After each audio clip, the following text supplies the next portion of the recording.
জড়াইয়া পীড়িতের ফান্দে সকাল বিকাল হিয়া কান্দে, একটা বার খবর লইলি না।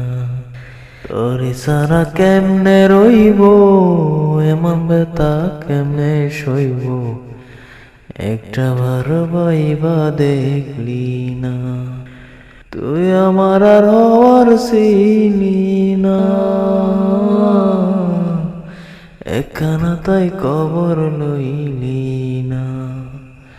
তুই আমার আর হওয়ার ছিলি না, একখানা তাই কবর লইলি না। জড়াইয়া পীড়িতের ফান্দে সকাল বিকাল হিয়া কান্দে, একটা বার খবর